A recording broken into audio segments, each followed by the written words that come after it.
You ready for a busy night? Hmm? You ready for a busy night? Yeah, you're ready to go. You're on. I am. Yeah.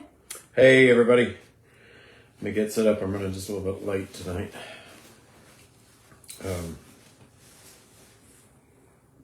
Been real busy. So, there was a couple of things that, one particular I wanted to address from last week was a question about, from DJ, wanting to know about Mike Oliver, not political Mike Oliver. 55 years old. I went to public schools here: Norman Smith, Burns Darden, Greenwood, Northeast.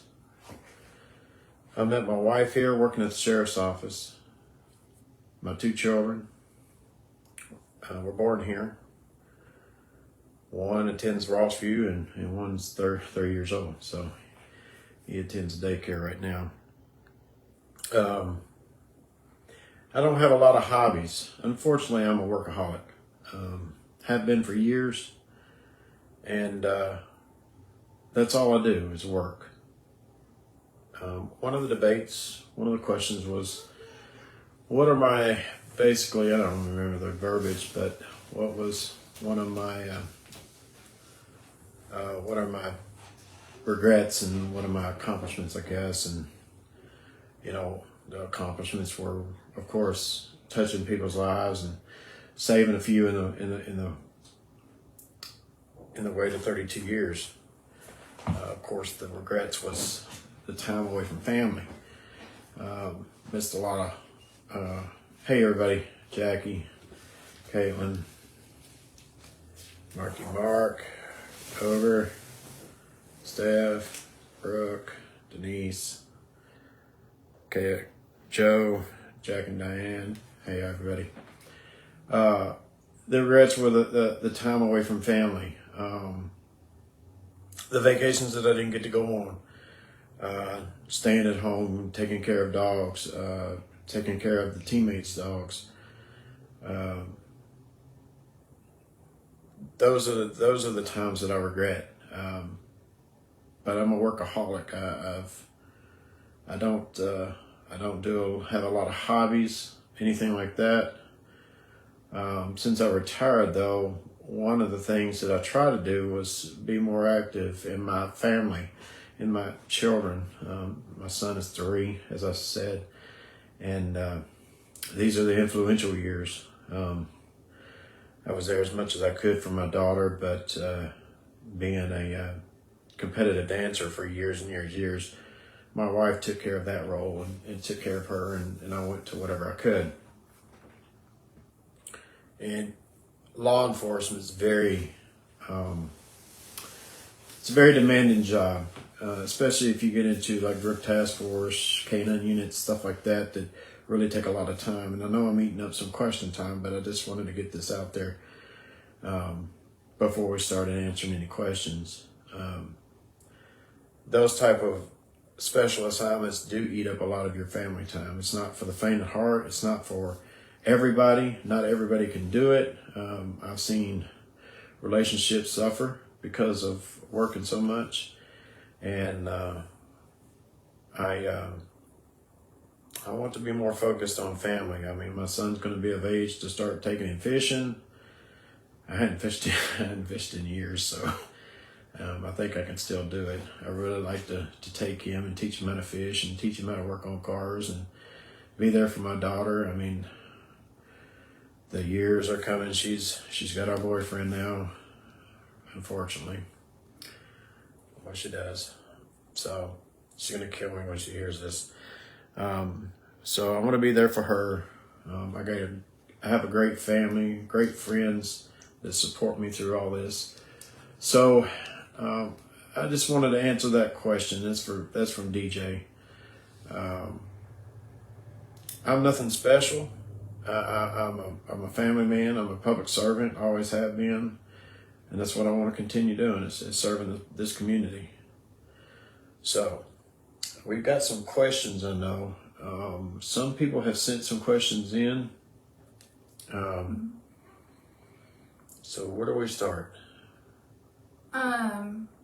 We've just got a couple anonymous ones, so we can knock those out. All right. Anonymous questions. How do you feel about the current sheriff using the office and his interim PIO to campaign for him on social media during work hours? So the sheriff is allowed to, on duty, he's allowed to campaign in uniform, on duty, whenever he sees fit. He can do that. I don't know that the PIO, the interim PIO, is actually campaigning for him. What I do know, though, is there are articles or there are things that have been shared on social media that have never been shared in the past, as far as the start of social media. Not that I know of. They've had very little interaction with school children or any groups, any type of special groups in the community over the past several years that I know of. And it just seems awful fishy that now all these articles are coming out of their interaction with the community. That's not a slander. That's not a slam. That's the truth. I mean, it just seems like that during election year, and everybody says this, that during election year, you're going to see the sheriff around more often now because he wants your vote, and that's true. That does happen. So I don't think that. I would hope that they're not using the sheriff's webpage as a political vessel, just so he could score more votes during his campaign. I hope he's not doing that. I hope that this trend continues, and I know when I'm elected as sheriff that it will continue, and it'll even be better than what it is now. There'll be more interaction. Okay. If you become sheriff, what, if anything, will you change about the way child sex abuse cases are handled in your department? Do you believe they have been conducted thoroughly and appropriately, timely? If not, what barriers? Let me read that because I'm going to have to answer that one in sections, and I know who this comes from. Hey, Sarah. So my last 3 years with the office was in Special Victims Unit as the supervisor there. So I have a little bit of experience with this. I'm going to say that I believe that my unit under my supervision was thorough on every case that they touched. Sex crimes are very intricate. They take a very long time. You have to get evidence. You have to wait on interviews. You have to wait on forensic interviews. You have to wait on sometimes months for what am I looking for? DNA evidence, any type of DNA from the lab, from TBI lab. You have to wait for months and months and months. And sometimes, victims or victims' families, they get a little frustrated because it does take time. But it's a lot of moving parts. You have the district attorney's office involved. You have DCS a lot of times are involved. You have a multitude of different entities that are involved in this. And, the sheriff or the investigators, they're trying to compile all this evidence. Then they have to go through or most time they go through the grand jury to seek a grand jury indictment with the evidence they have. So the timely part is very hard to say because it just takes so long with different entities that you have to deal with. the barriers are just, waiting on DNA evidence, waiting on forensics, waiting on fingerprints, whatever you have to have. It just takes so much time. So on that part, so the second part is, what concerns do you have for the safety of women and children in domestic situations? Do you believe NCSO handles intimate partner violence that involves coercive control and stalking well? If not, how will you rectify it? I would like to think that the investigators do everything they can to ensure the safety of victims. I believe that I believe they do a good job with that. A lot of times, I think that I wish the laws were a little bit more stringent on perpetrators. And let's just face it, sometimes the two couples will get back together. You may have 20, 30 hours invested. Doesn't matter. That's, investigators paid by the hour. So it doesn't matter how long it takes. They still continue to get paid. It's still their job, still what they do. So it doesn't matter on that. But it is frustrating once you put 20, 30, 40 hours into a case and then the two decide to get back together. That's frustrating, but it happens.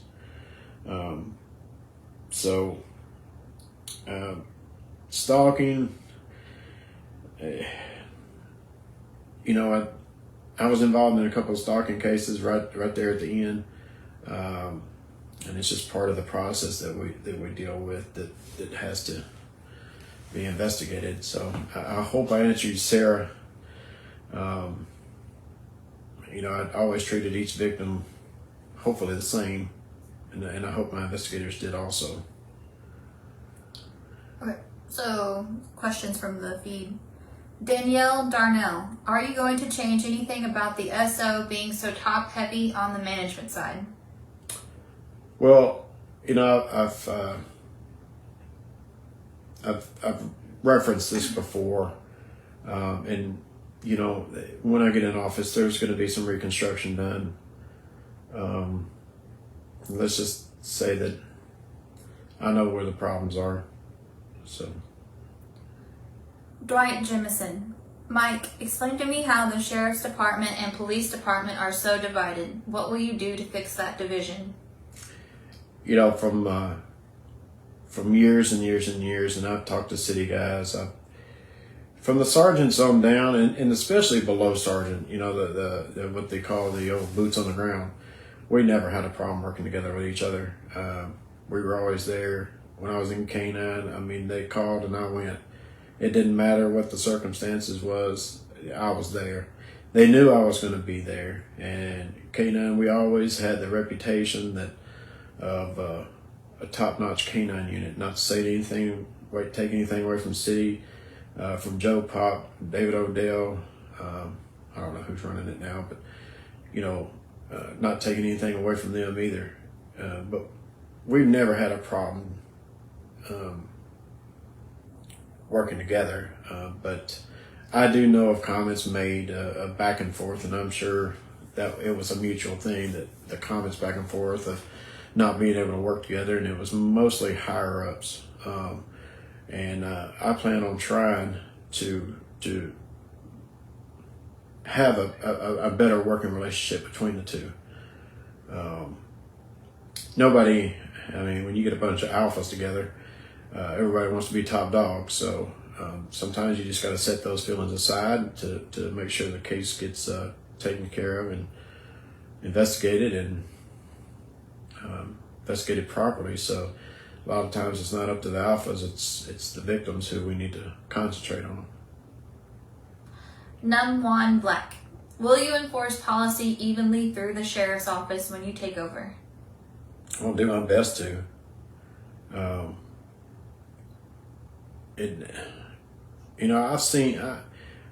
I've been part of and seen the unfairness in the department or the office. It's not a department, it is an office, it's the sheriff's office. I've seen unfair decisions made. I won't share any on here, but no one knows exactly what I'm talking about. Each situation is different, but you should treat everybody the same, or try to at least. I know every situation is different, but you need to treat everybody the same. Brian Henley, with a major part of being sheriff is that of rehabilitation of those in jail. Why doesn't the current administration even have a chaplain in the ranks? I want to know Mike's position on this matter. I don't know why. I mean, we had one. Matter of fact, we had a couple. Ted Denny and Mr. Sexton. Of course, Mr. Sexton passed away a couple years ago, and Ted retired.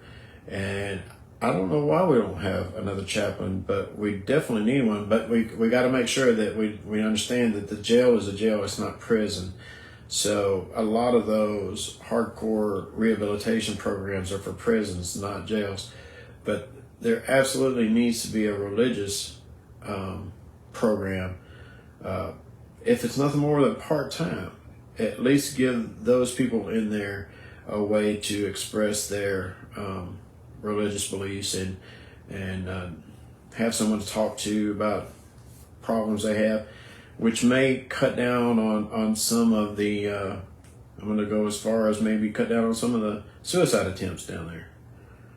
Maybe some of the violence. I don't know that they have a lot of violence down there anymore. I'm not really sure, but a lot of people like to turn to the clergy for help in that. So I'll definitely entertain that. Ogre Broad, is that your reason for seeking the sheriff position? I'm not sure what they're referencing. I don't. It started out as a dream and a goal of mine. I made no bones about it. That's what it started out. But I'm going to tell you, it has turned into a mission to not, and I'm not going to say save the office. It's not. I'm not going to save the office, but we really they need some help down there. This community deserves better than what they have right now, and I'll tell you the way it is. One of the guys that worked with me when I come out that I was running for sheriff, and I told him to be quiet. I said, don't post on Facebook. Don't put yourself out there. They're going to fire you.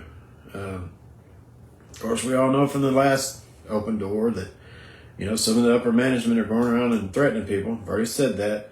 But his answer was, I'm okay. What else do you need me to do for you? I mean, if that's not motivation enough to get out here and do the best I can to try to reach as many people as I can, to try to get these votes and try to make this change happen, I don't know what is.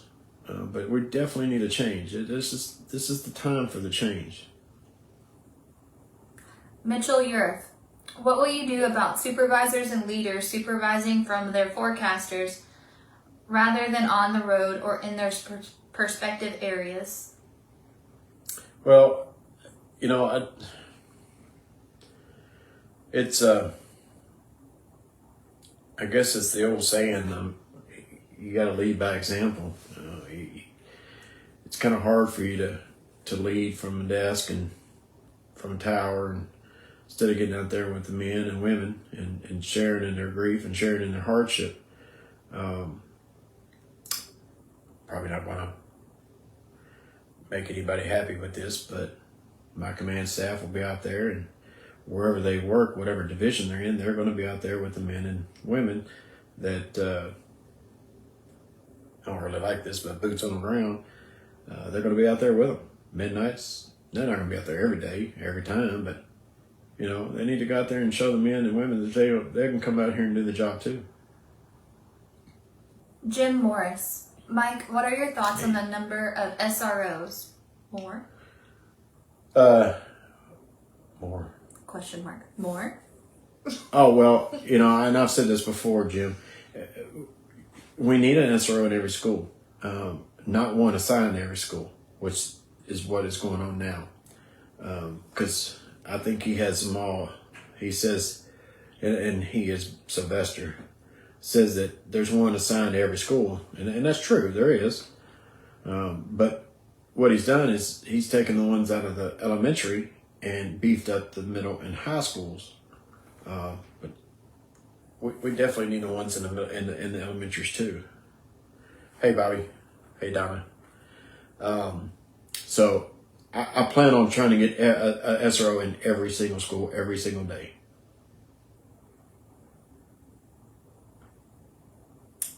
Okay. Lots of conversation and lots of good comments.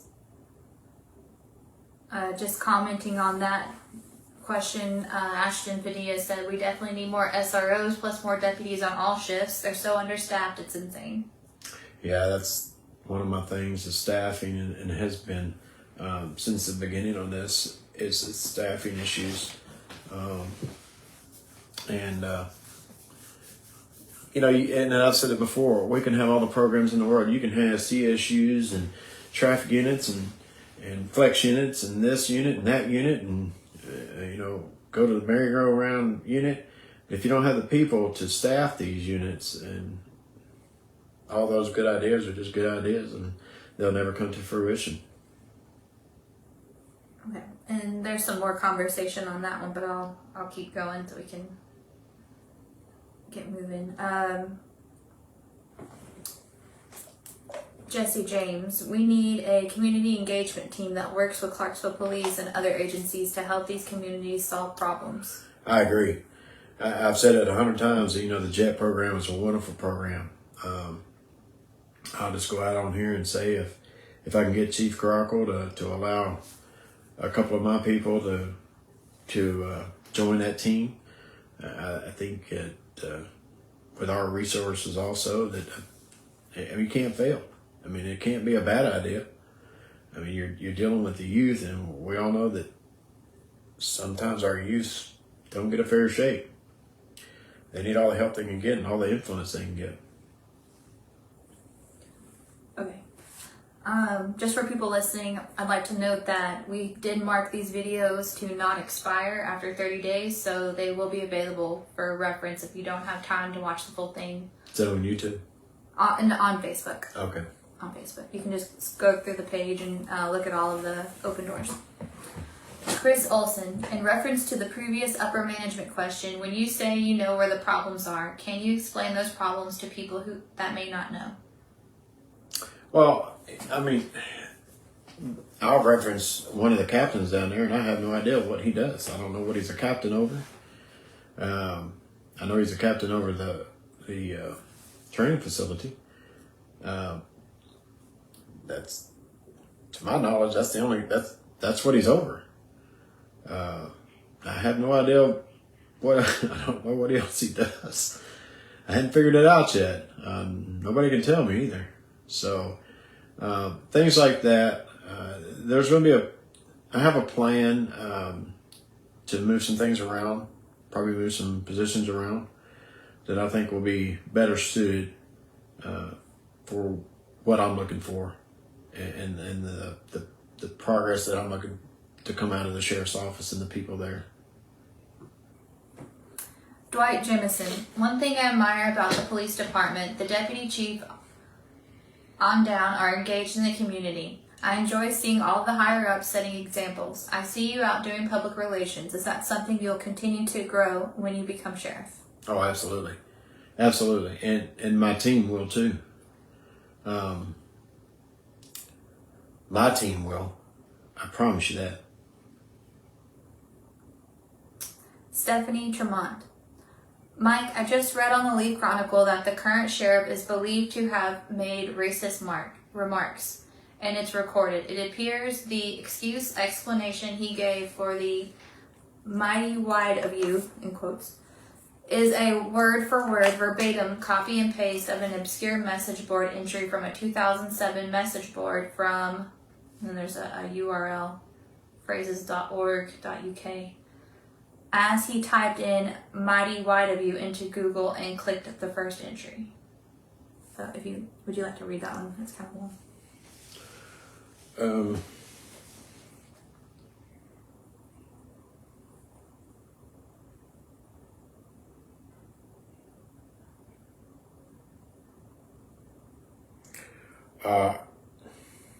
Well, I don't know. I've got that's a phone call in there.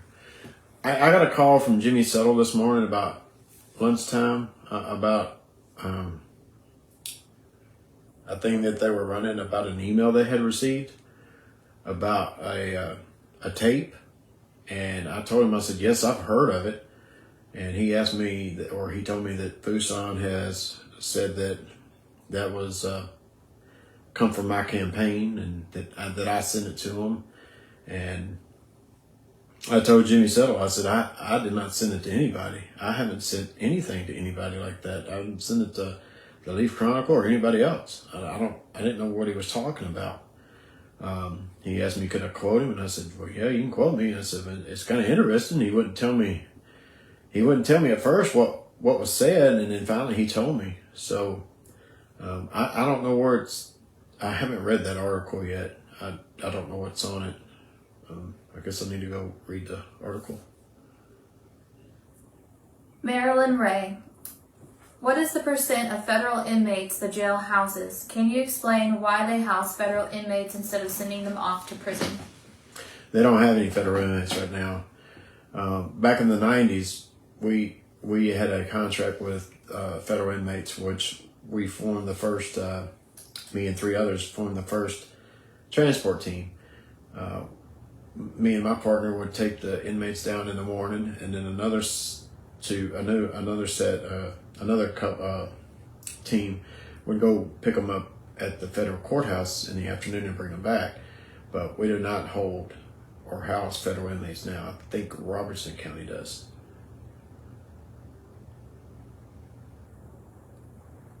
Eugene Roach. Mr. Oliver, would you address a problematic supervisor or deputy that's been moved several times throughout the department? In other words, would you address the problem head on or keep the status quo and just keep moving the problem around? Well, nobody likes problems. And I'll touch back on I went through 3 sheriffs that, well, I'll say this. 2 sheriffs and some command staff I've always used in the jail as punishment. And I've made a statement that I'll never, ever, I spent 12 years in that jail down there. I'll never use that jail as punishment. And if a person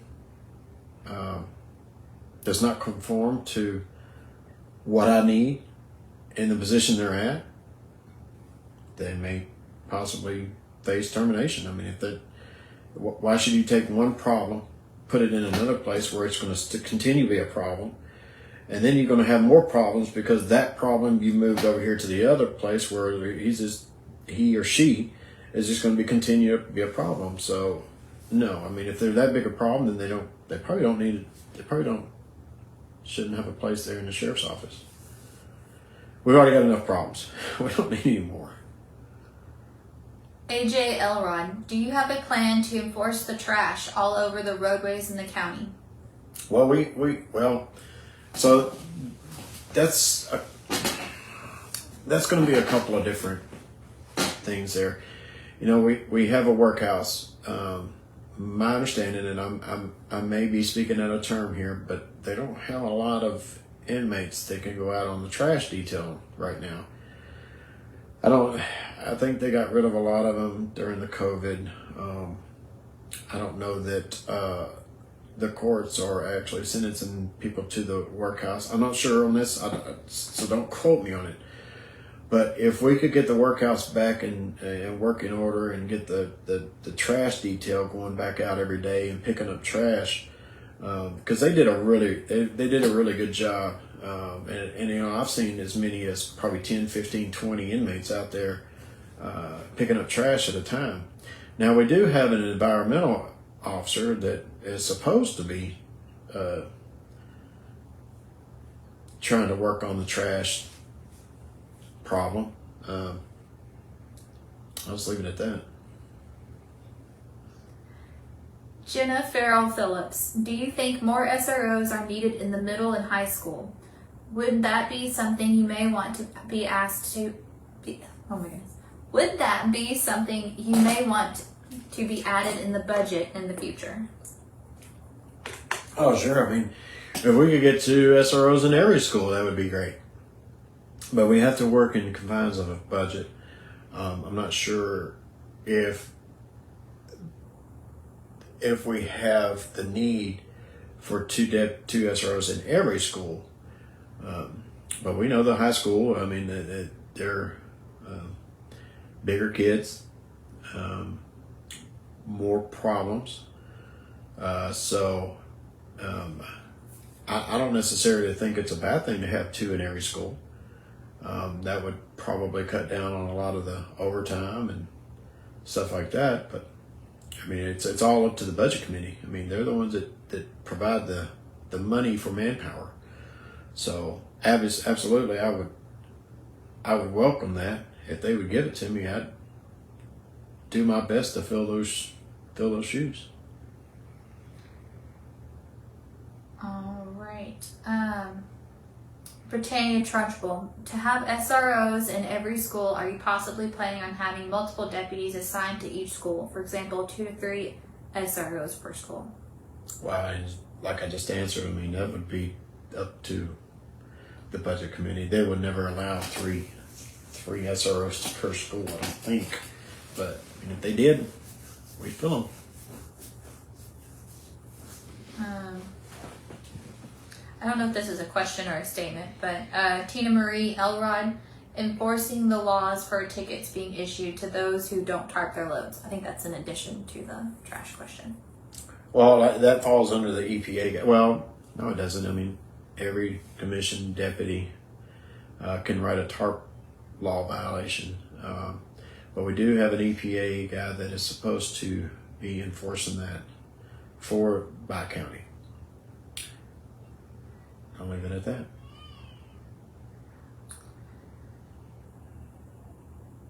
Michael Darren Blevins. Fuson keeps speaking of the law enforcement explorer post that the sheriff's office supports. Great program, but space is limited and governed. You have to be accepted into the program. What is your plan to engage I'll grab the letters, of the youth on our community? This community is in dire need of this. Yeah, and that's where I hope to come up with some type of community interaction team, whether it be partnering up with the JET program or whether it be making our own. And you're right, the Explorer program is hopefully a gateway to law enforcement for some of those. I know there's some that are working at the sheriff's office now who are in the Explorer program. Jonas, he was an explorer, so it works. Mitchell, do you have an idea for who will be on your command staff? I do. Can't say on here though.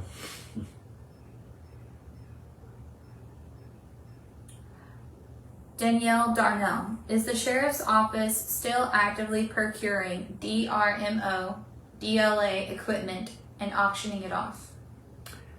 Not that I know of.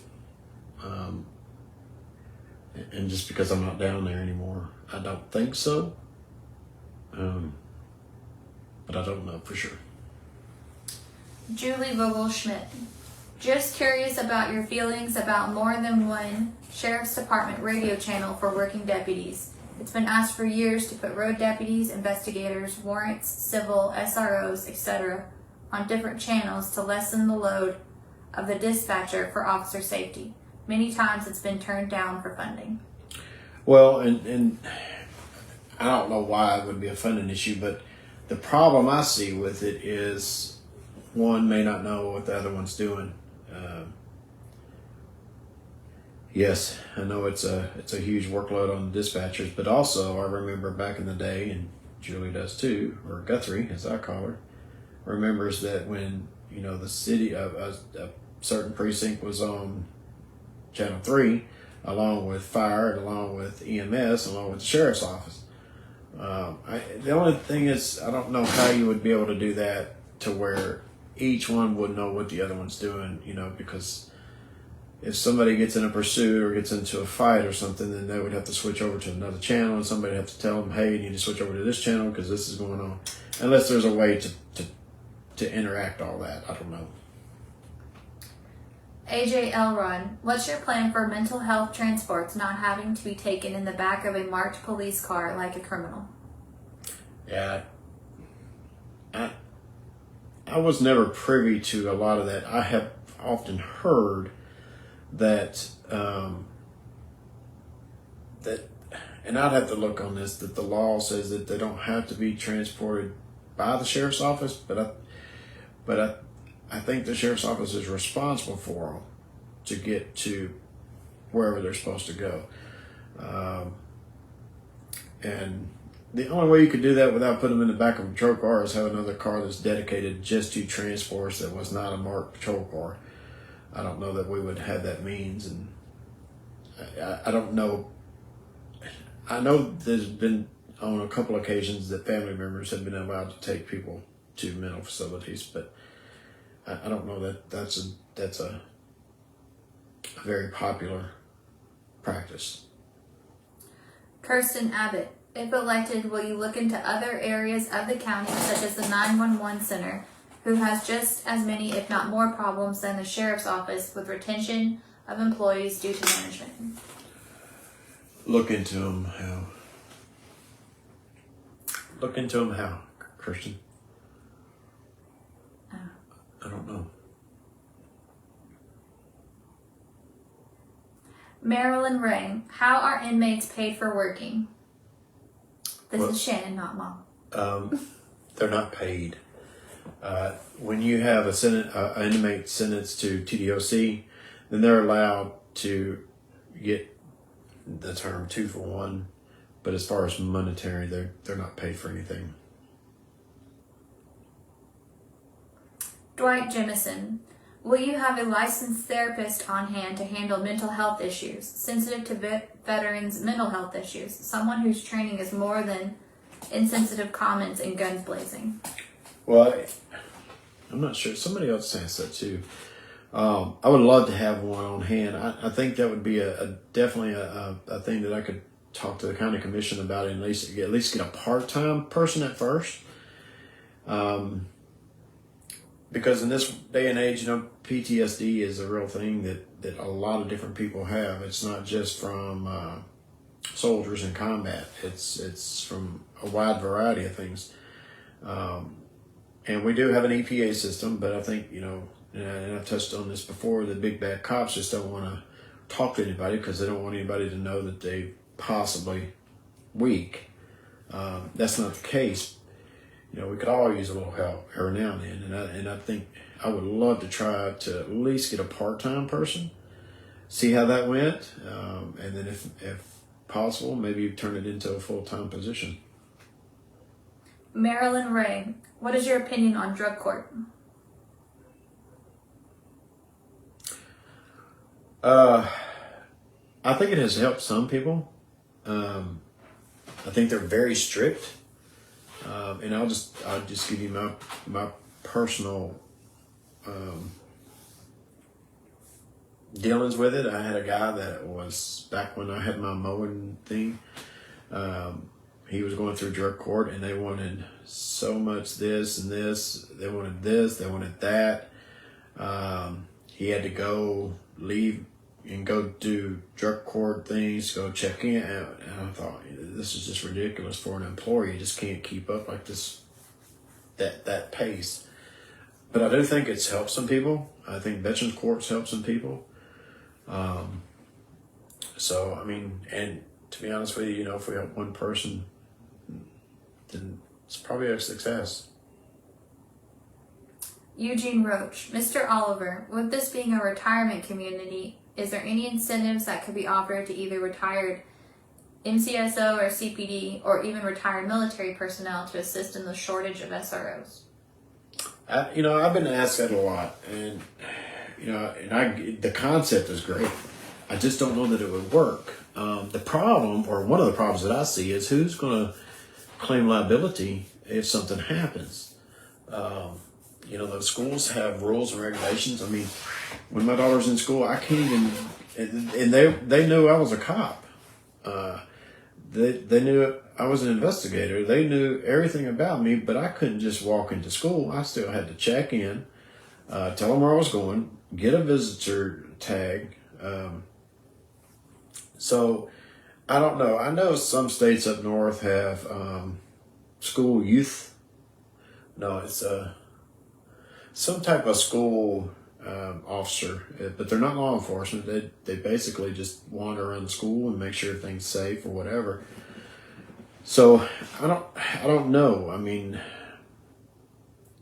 that would be something that you would have to figure out who's liable, if the school is willing to pay them, and if it's a voluntary thing. There's a whole lot of what ifs on that. I mean, who's going to do this? Who's going to claim this? Who's going to keep control of them? Who's going to manage them? That type of thing. So, I wouldn't be opposed to it, but I would. There's a lot of intricate parts to that. This next question is in reference to the trash question about county trash. Stephanie Michelle Blevins. Then why is Dover Road always so dirty if we have someone over litter I know, right? enforcement? That's my question too. I don't have an answer for it. I really don't. I mean, one problem is people keep throwing trash out. That's obvious. You got to blame them for it, for throwing the trash out. It's not an employee of the sheriff's office fault. It's the people who threw the trash out's fault for doing it. I wish we could police them up a little bit better. I'll say that much. Marilyn Ray, can you help people who aren't aware or don't know why when Lewis died was his own son up for incumbent and overpassed? Who signed and okayed other than the committee? Who signed what? Who signed an okay other than that committee? You're referencing Larry Lewis. I mean, he's the one. He went up for the same time that Fuson was appointed. It was Larry Lewis, Fuson, Orville Lewis, and Tyler Barrett. They all put in for the appointment. Fuson is the one that was appointed. So that's how he got it over Larry Lewis. Jenna Farrell Phillips. Why are the mental health patients not going by private ambulance service? Well, most of the ambulance service won't transport an inmate. A lot of times they have to be shackled or whatever, and they just won't transport them. I think it's in reference to our mental health transports, just in general. Well, if it's mental, then it's not medical. Then a cruiser can take them. Now, if it has to be medical, then I'm sure they would have to get an ambulance to take them. But as far as just mental, there's nothing wrong with them going into a cruiser. Mitchell Uriff. I'm probably messing up that name every time I say it. Have you considered seeking grants or outside funding to gain equipment, such as adding a city radio to county cars to make mutual aid easier? Yeah, there is a way of mutual aid. Well, there was a couple of step processes, and I'm not sure how that works now. It would be great. I know we all used to be on the same channel, and it was hectic for the dispatcher, absolute chaos for them sometimes on Friday and Saturday night. But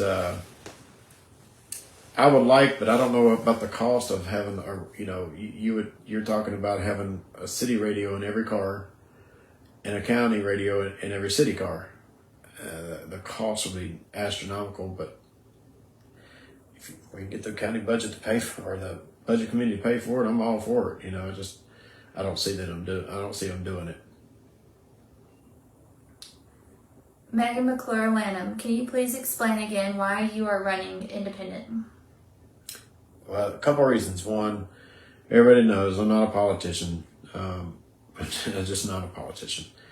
And party lines has no place in being a sheriff. You have to choose a party line, whether it's Republican or Democrat. And there's no place for that. And the sheriff should be the sheriff for everyone, no matter what party line you're affiliated, no matter what sex you are, or no matter what race you are, your preferences. It doesn't matter. The sheriff serves everyone of the county and everyone that comes into this county. The sheriff will serve them fairly. Second, well, there's really three. The second one is I want everybody's vote. I want to be able to give the opportunity to everybody to vote for me. Whether you're Democrat, Republican, Independent, doesn't matter. And the third one, I just needed more time to meet more people. That's the only reason. I mean, it wasn't no long drawn out thing. I thought about it long and hard of why, but those are the three main reasons. I just needed more time.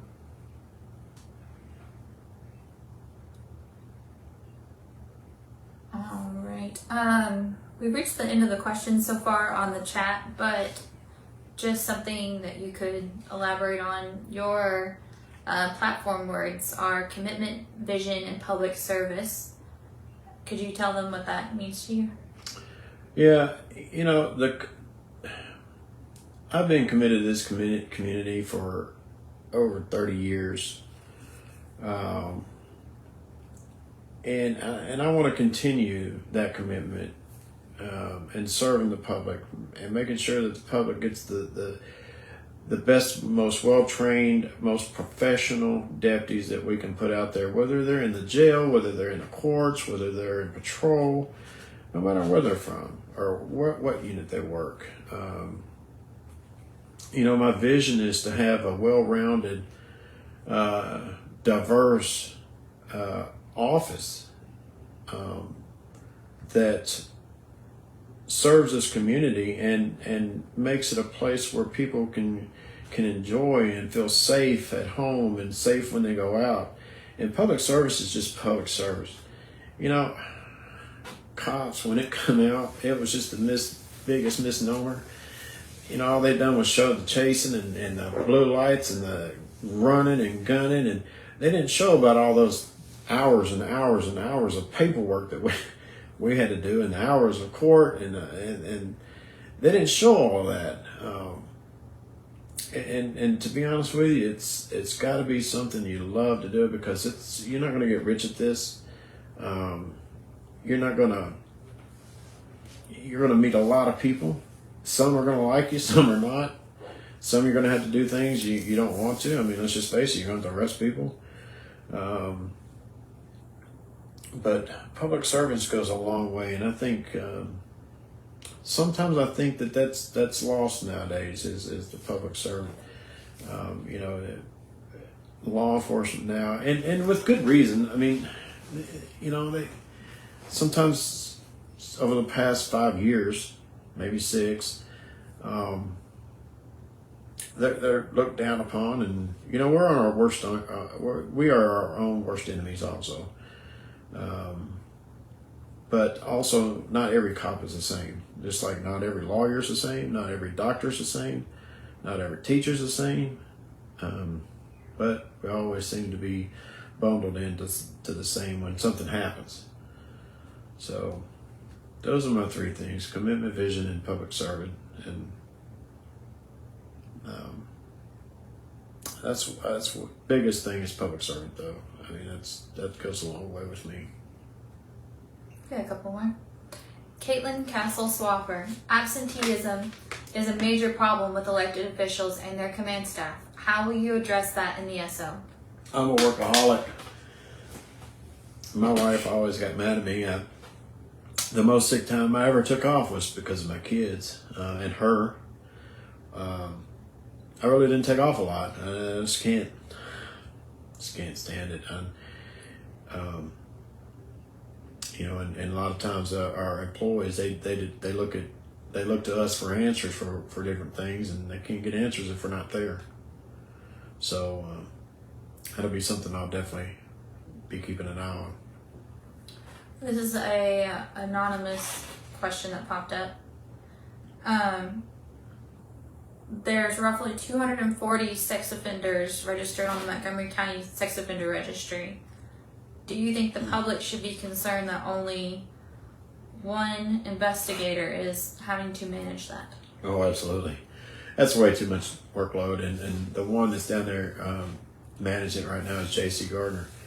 Wonderful guy. And before I quit, or before I retired down there, we had several conversations about, with working with Special Victims Unit, about what he's doing. And I tell you, he has absolutely done a fantastic job down there.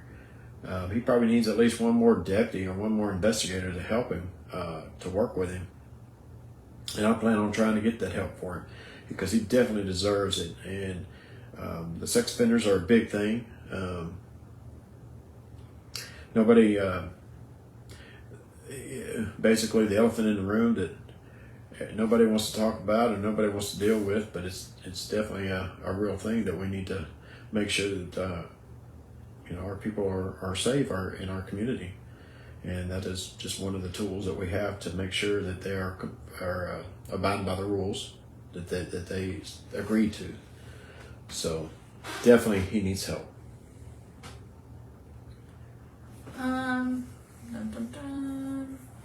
Okay, so Andrew Bailey, if elected, do you plan to continue to put all new hires with no defined law enforcement experience in the jail to start?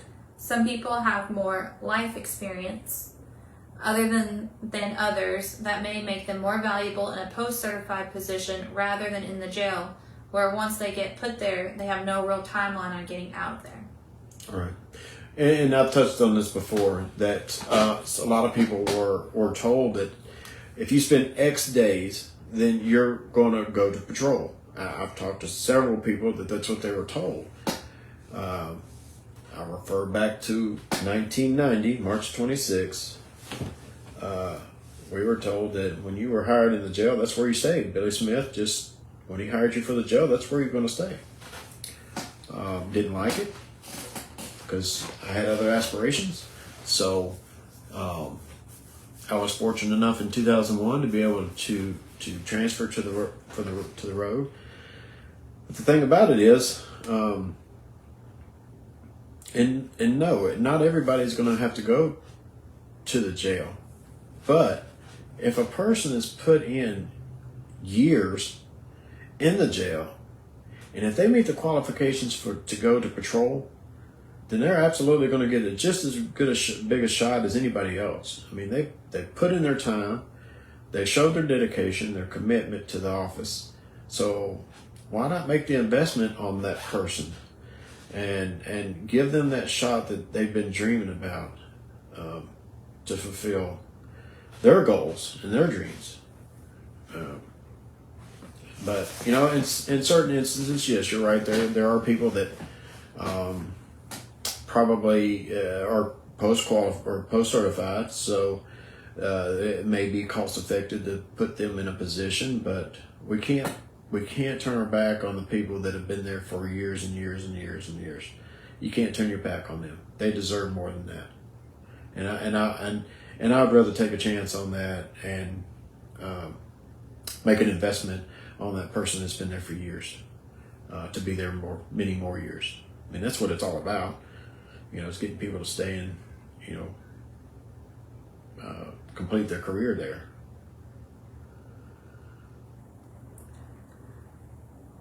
We have a couple more questions.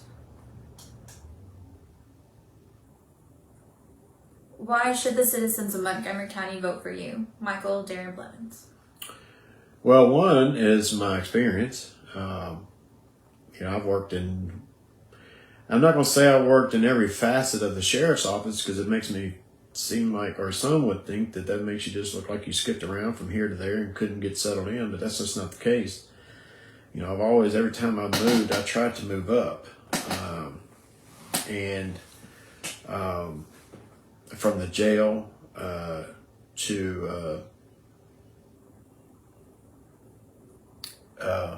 from the jail to patrol, and then involved in K9, involved in demos, and involved in meeting people, to K9, then to the drug task force, investigating large scale drug investigations to down street level. going over and then becoming a supervisor and training new deputies and new canine handlers, overseeing the operations of the sheriff's office at any other time. Then up in investigations, supervising a team up there of sex crimes and sex abuse, child abuse, child neglect, that type of thing. I've been in this community for 53 years. I moved here when I was about 2 years old, what I was told. I thought I'd been here earlier than that, but I was told I was here when I was 2 years old. I've been here. I know a lot of people. Give back to the community as much as I can. I'll be the first to admit it. I'm not part of the Kiwanis, and I'm not part of Chamber of Commerce and those type of organizations, but I've done what I could. I go to church here. So I think with my qualifications, my experience, I think I'm the best suited candidate for the sheriff of Montgomery County. Okay, so we got an influx of questions. I know we only have 3 minutes left, but we'll try to get some of them. When Mike is voted in, will he or can he address the uniforms? I know the blue is traditional, but they look so out of date and awful material. They're more like formal uniforms versus what they need. Something to give them a more tactical advantage. Well, I've always been a fan of the BDU uniform when I was in K9. I've always been a fan of those. And as a sheriff, yes, I mean, as an employee, I love the look of BDUs, and I love the feel of them. They were comfortable, durable, but as a sheriff, you have to look at the cost to make sure that, because when you're talking about outfitting a whole sheriff's office with new uniforms, or just the patrol division, I'm sure that's a pretty deep pocket cost right there. So it's definitely been on my mind, though, for sure.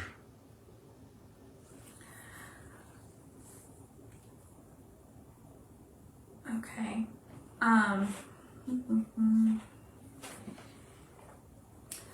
Michael Blevins, the SO needs to retain their deputies and employees that help our community in every way possible. How are you going to help retain these wonderful people? Also, how are you going to see that they get the credit they deserve? Yeah, I've been tossing around those ideas. And Danielle knows this. I refer a lot of things to dog training. A dog, all they really require is, a little reward of a ball, or, an attaboy, or, good job. That's all they care about, is just to please the person who's working with them. And I'm not saying that people are dogs, but, a lot of people, they like to be told that they're doing a good job every now and then. Maybe a employee of the month, anything that'll make them feel appreciated is what I plan on doing. I mean, it may just be a simple breakfast, bringing breakfast in to the people that are working. I mean, just anything to make them feel appreciated, and more than what they're getting now. And the biggest thing that I can promise you is they'll know who Sheriff Oliver is. They'll see me in there from the jail, different shifts, patrol, whatever. They'll know who Sheriff Oliver is. Okay. Has there been, this is Jack and Diane Atkins, has there been any racial lawsuits filed since Fuson has been in office that you are aware of?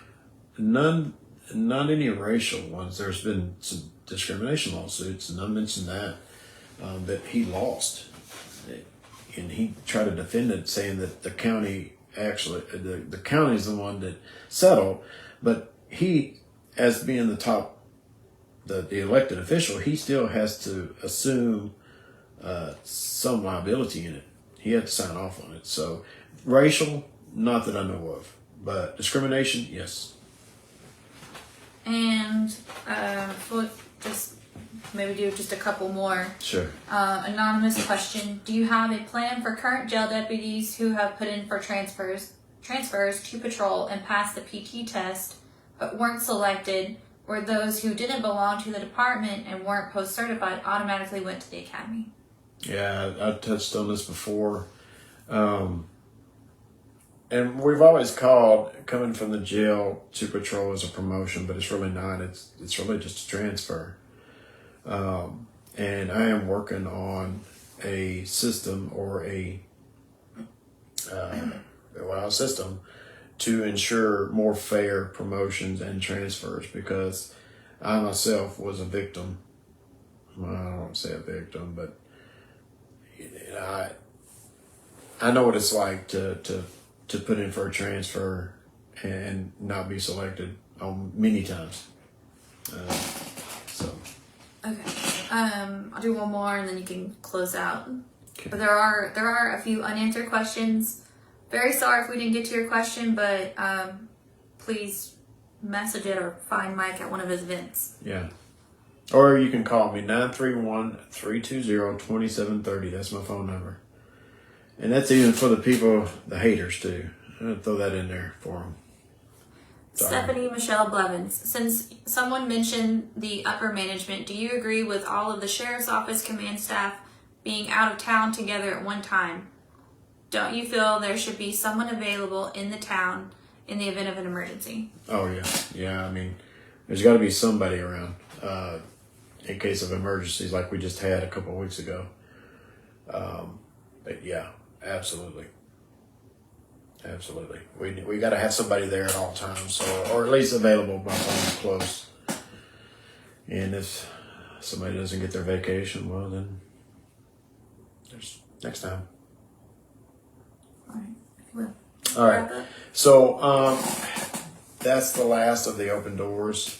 I'm fixing to be real busy for the next 2 weeks. Starting Friday is early voting. It runs till the 30th. Then August 4th is the actual general election, and we're going to figure out who's going to be the next sheriff. Hopefully it's me. I would appreciate everybody going and voting. I would appreciate everybody reaching out to everybody. I've said this many times. Billy Smith said 1 vote's worth 10. Please call your friends and family, have them call their friends and family, and then their friends and family. Just keep it going, and then we can get this won. It's time for a change. It's time to get a public servant back in there, not a politician. Can't say that enough. I appreciate all my team's help. I couldn't do this without them. My family, Jack and Diane, Marcy, all my family, all my friends. I appreciate all the work you're doing, Mike, Don, Kim, Kimberly,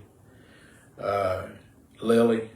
I just, can't thank y'all enough for helping me out with this. So I hope to see y'all. I'll be down at the polls on Paget Lane come Friday morning. Come by, toot the horn, bring me a water. I'll need it for sure. It's going to be a hot one out there. So thanks everybody for your questions. I'm going to get off here and let you get back to your lives, and I appreciate it.